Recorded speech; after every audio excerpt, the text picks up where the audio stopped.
ভারতের হামলার জবাব দিতে পাকিস্তানের সামরিক বাহিনীকে পূর্ণ ক্ষমতার ঘোষণা দিয়েছে সরকার। আর এই নিয়ে এখন সর্বাত্মক যুদ্ধের মুখে দাঁড়িয়ে ভারত। পেহেলগামে সন্ত্রাসী হামলার জবাবে খানিকটা বাধ্য হয়েই যেন প্রতিশোধমূলক হামলা চালিয়েছিলেন নরেন্দ্র মোদী। তবে সেই যুদ্ধের ক্ষতি যে নাগালের বাইরে চলে যাবে তা আন্দাজ করতে পারেনি ভারত সরকার।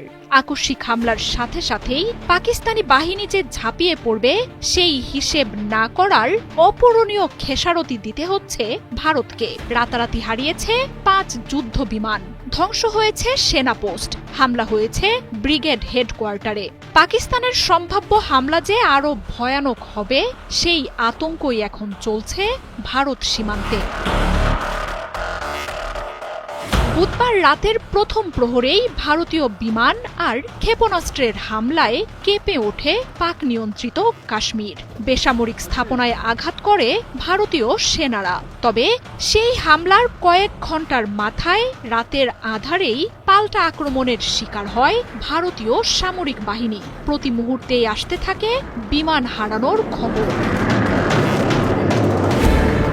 কয়েক ঘন্টার মধ্যেই পাকিস্তানের আক্রমণে 5টি যুদ্ধ বিমান ধ্বংস হয়ে যায় ভারতের। 3টি রাফাল, একটি সু-30 আর মিগ যুদ্ধ বিমান ধ্বংসের খবরে যেন বিস্ফোরণ ঘটে দিল্লিতে।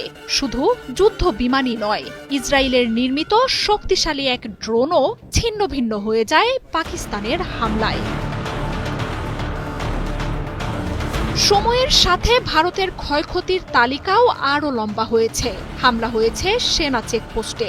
কাশ্মীরে ব্রিগেড হেডকোয়ার্টারে হামলার তথ্য উঠে এসেছে। এক রাতের ব্যবধানে এত ক্ষয়ক্ষতি ভারতকে চিন্তায় ফেলেছে।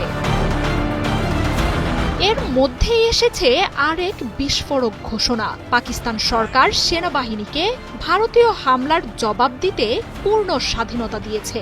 শাহবাজ শরীফের নেতৃত্বে জাতীয় নিরাপত্তা কমিটির বৈঠকে ভারতীয় হামলাকে অ্যাক্ট অব ওয়ার বলে ঘোষণা দিয়েছে সরকার।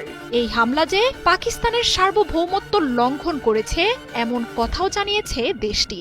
আর এরপরই ভারতকে জবাব দিতে সেনাবাহিনীকে সবুজ সংকেত দিয়েছেন শাহবাজ শরীফ। তবে হাতের নাগালের বাইরে যাওয়া এমন পরিস্থিতি ভারতকে কিছুটা থমকে দিয়েছে। হামলাকে যুদ্ধ নয়, বরং সুনির্দিষ্ট লক্ষ্যে আক্রমণ বলে জানিয়েছে নরেন্দ্র মোদীর সরকার। পেহেলগামে হামলার জবাবে এমন হামলা বৈধ বলেও জানিয়েছে দেশটি।